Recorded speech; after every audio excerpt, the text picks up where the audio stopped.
Trump कोई खेल न करें, ऐसा तो हो ही नहीं सकता। उनके दो चेहरे हैं जो अब सबके सामने आ चुके हैं। दुनिया जानती है ट्रंप के हर एक चेहरे को।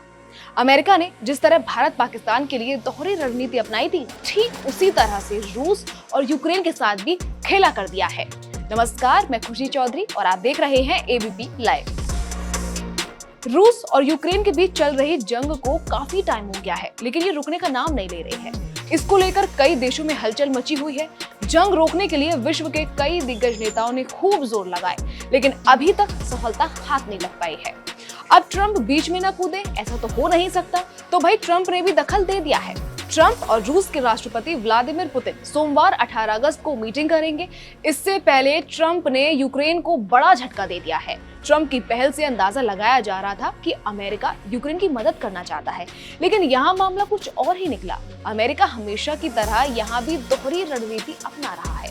उसने पहले यूक्रेन को युद्ध लड़ने के लिए हथियार दिए थे और अब कह रहा है कि युद्ध शांत करवाने के लिए शर्तें माननी होंगी। ट्रंप ने ज़ेलेंस्की से कहा कि वो क्रीमिया छोड़ दे और नाटो में कभी शामिल न हो।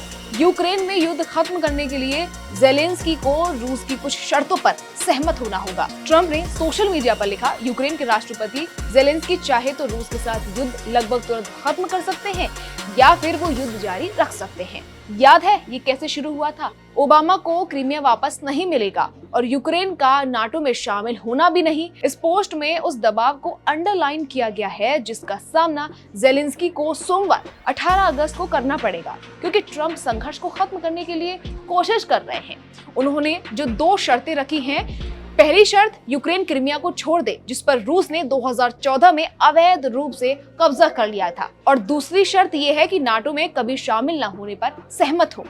ये उन शर्तों में शामिल हैं जिन्हें व्लादिमीर पुतिन ने ये युद्ध समाप्त करने के लिए रखी हैं। 18 अगस्त को ज़ेलेंस्की के साथ व्हाइट हाउस का दौरा करने वाले यूरोपीय नेताओं को चिंता है कि इस मुलाकात का मतलब होगा कि ट्रंप यूक्रेनी नेता पर पिछले हफ्ते अलास्का शिखर सम्मेलन में पुतिन द्वारा रखी गई शर्तों को स्वीकार करने का दबाव डालेंगे।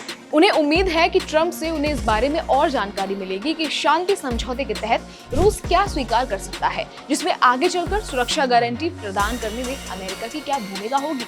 ज़ेलेंस्की को भेजे अपने संदेश के बाद ट्रंप ने लिखा, कल व्हाइट हाउस में बड़ा दिन है। इतने सारे यूरोपीय नेता एक साथ कभी नहीं मिले।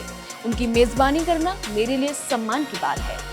खैर, अब इसको लेकर आपकी क्या राय है जरूर बताइएगा। बाकी देश भर की तमाम खबरों को जानने के लिए देखते रहिए एबीपी लाइव।